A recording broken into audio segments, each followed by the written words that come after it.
Välkomna till dagens klass som är en yin-klass.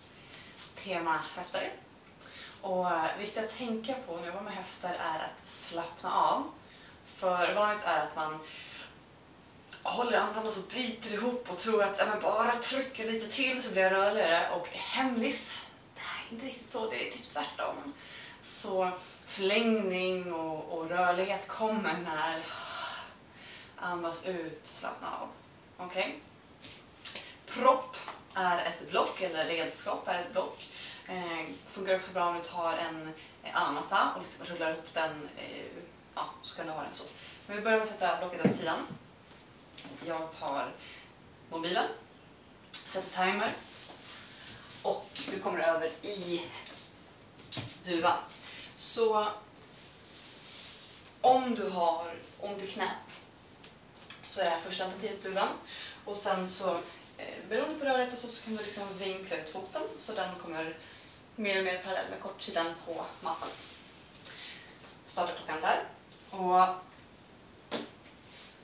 Och även om du vet att du kan komma hela vägen ner och falla hela vägen fram så börja med att komma upprätt.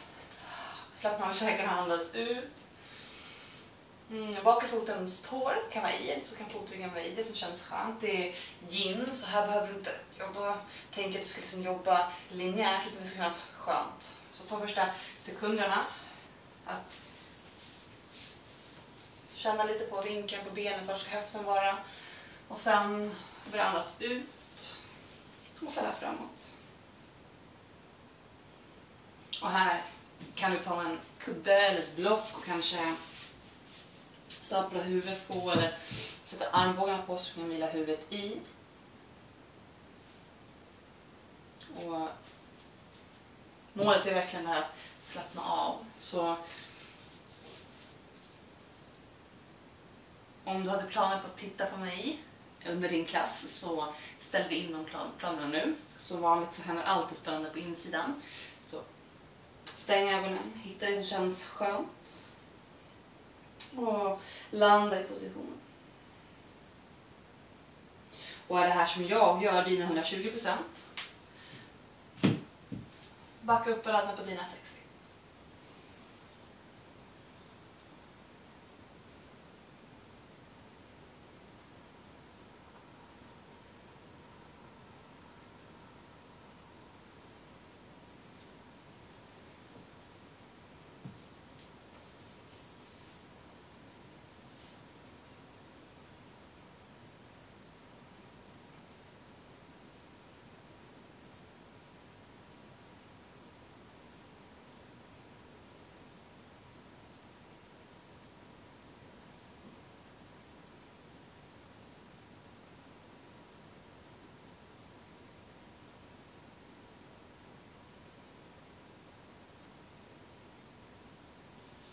Vissa klasser som du kanske har gjort på andra YouTube-kanaler eller online-studios så pratar läraren mycket eller läser några citat.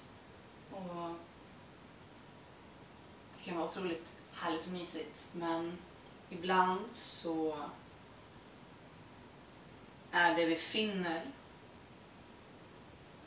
eller är det vi söker i tystnaden, i stillheten, så tillåt dig själv att landa i tystnaden. Och den första gången du gör den här videon så kanske du vill ha på en favoritspellista. Men testa kanske en positioner i tystnad och se vad som finns där. Kommer upp. Byter sida. Så samma sak här, att du börjar, om du vet hur långt du kan vrida ut smalbenet eller att du brukar göra duvan ofta, så gå dit. Men samtidigt så tar jag an positionen som att det är första gången, som att säga, okej, jag vet faktiskt inte hur min dagsform är idag. Så känner jag, okej, på den här sidan så kanske jag har benet i 45 grader, 90 grader. Så på dina 60 satsar inte på 100 direkt.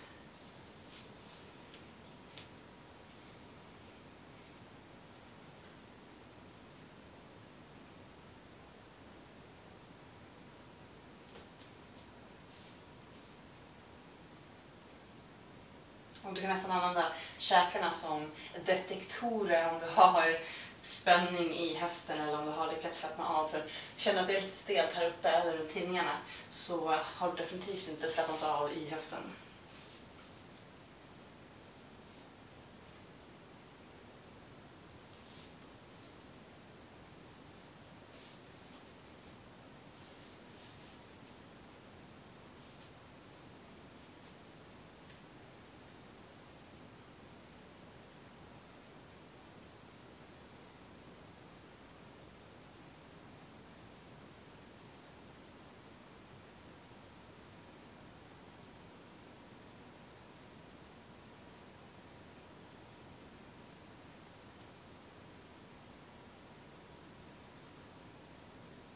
Kommer du någon gång på dig själv med att hålla andan så öppna munnen och på utandning släpp all den här onödiga överflödiga spänningen med andetaget ut.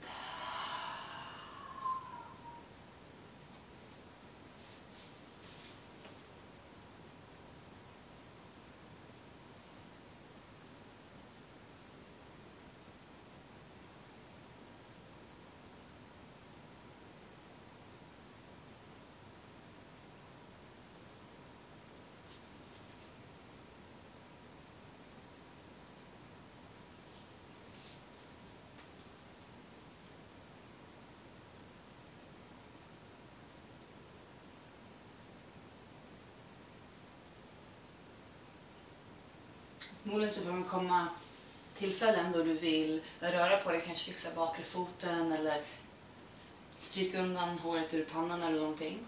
Och försöka möta det för vad det är. Så det är Monkey Mind som vill ta dig ur den här tystnaden, den här stillheten. Och se om du kan överleva att ligga kvar utan att fixa den bakre foten eller fixa till håret.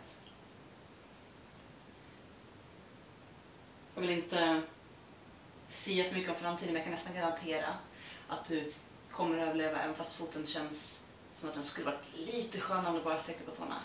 Så oftast du lurar oss själv eller hittar förklaringar. Att om jag bara vinklar ut, om jag bara höftar där knät ditåt, och ska bara så. Det är liksom chatter. Ta ett kliv tillbaka och observera sig. Tack så mycket. Nej, tack. Kommer upp och rullar på höger rumpa. Om du har höger ben fram, har vänster ben fram så kommer rumpan. Kom in med höger det frambenet. Svinga över övre. Svinga över bakre nu ni.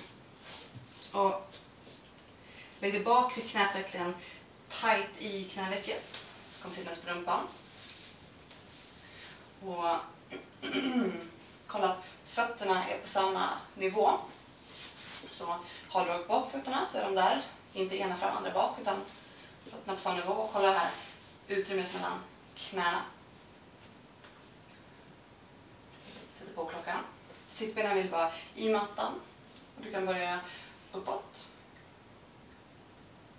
Och känner du att golvet lockar så börjar du fälla framåt. Blir det här att du, nu har jag vänsterben över, blir det här att du liksom lutar över på höger så att vänsterrumpan lyfter från mattan som en helikopter, så vill du ge den liksom startförbud, den ska ner in på marken. Så. Och det här tar olika. En del känns ingenting, och då, för en del känns inget alls menar jag.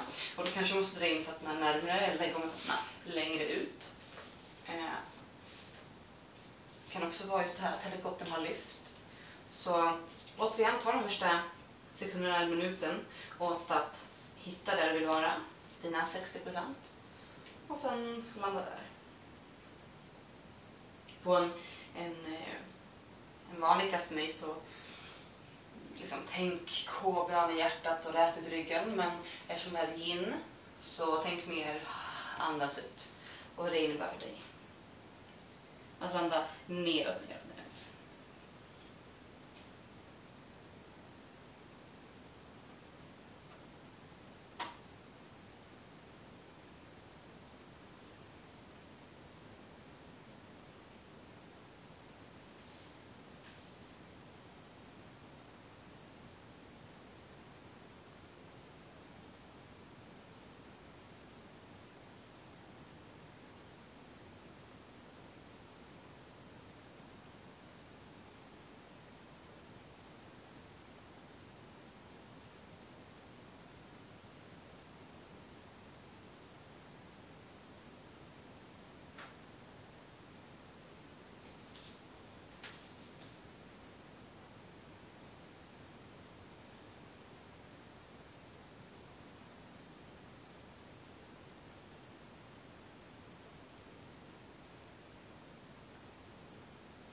Rätt ut benen.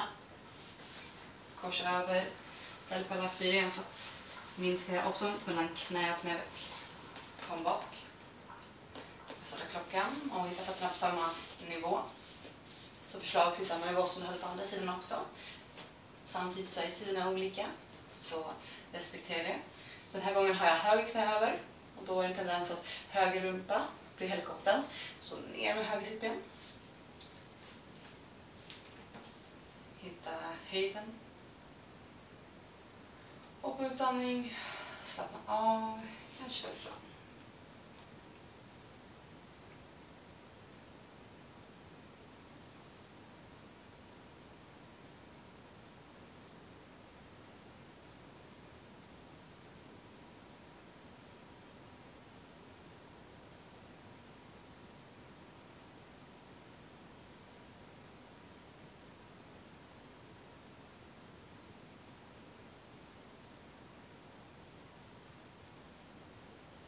Ibland när vi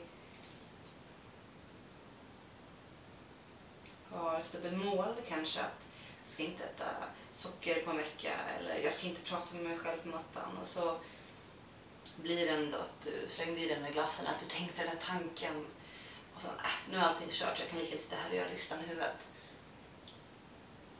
Inte en så bra taktik enligt mig.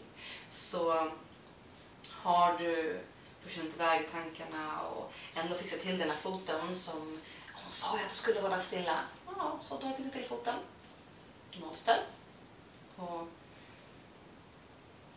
fortsätt vidare med intentionen att inte rätta till, inte fixa, inte ge efter chattret i huvudet.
Backar upp och tar blocket eller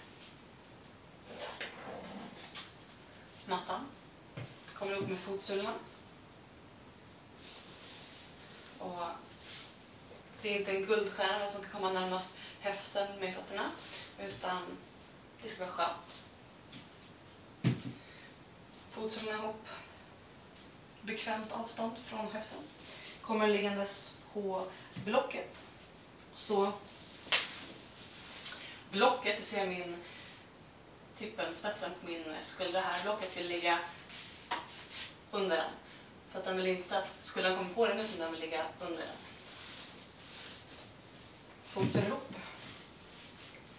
Så typ kring bh-band, pulsband är nästan på riktlinje.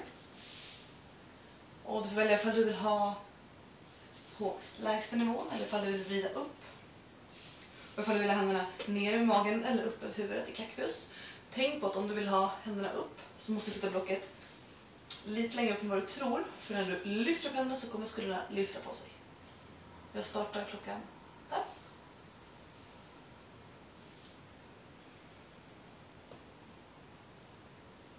Kan också vara skönt att kanske lägga ett block eller en kudde under huvudet om du känner att det är för långt avstånd mellan huvudet och mattan.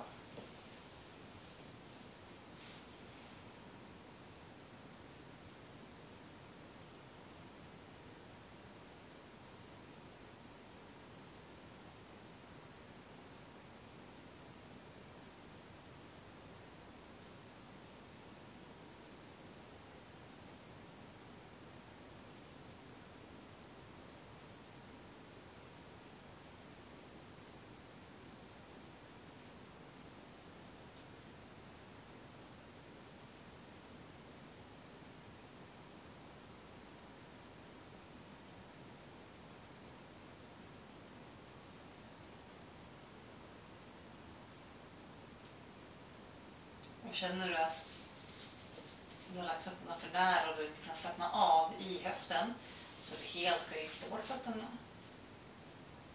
För att få den här avslappnande zoneringen av fötterna, benen.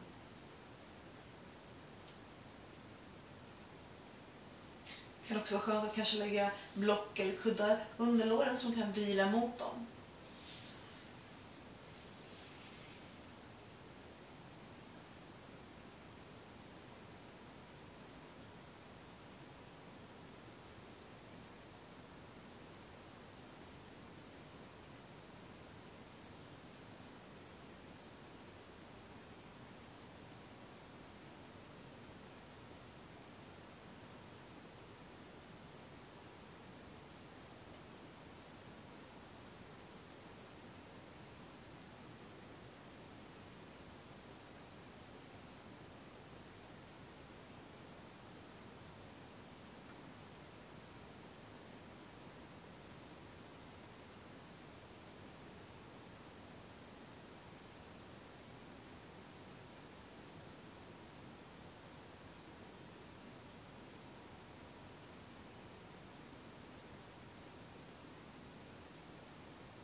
Ställ händerna på utsidan låren.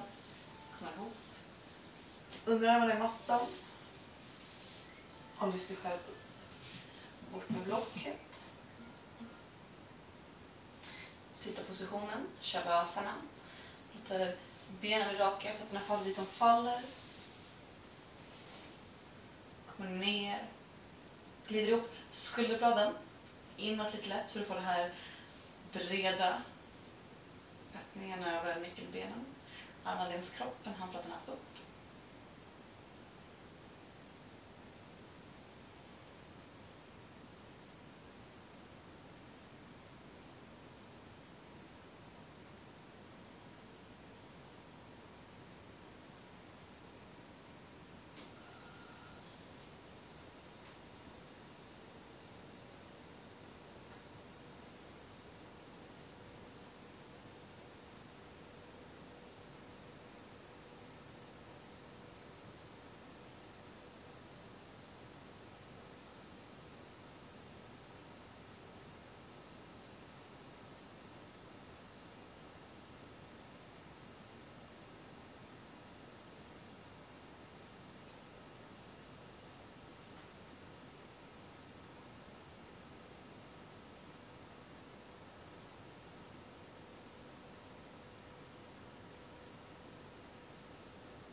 Öppnar munnen och andas ut när du känner att du samlar på dig för mycket spänning.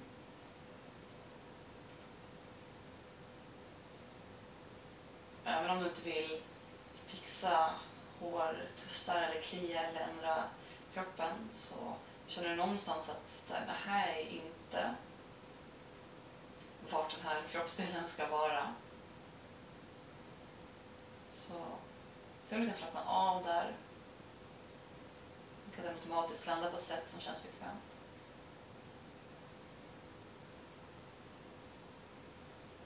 Stanna kvar i shavasana i några minuter. Eller kom upp sittandes. Händerna ihop, böja ner. Namaste.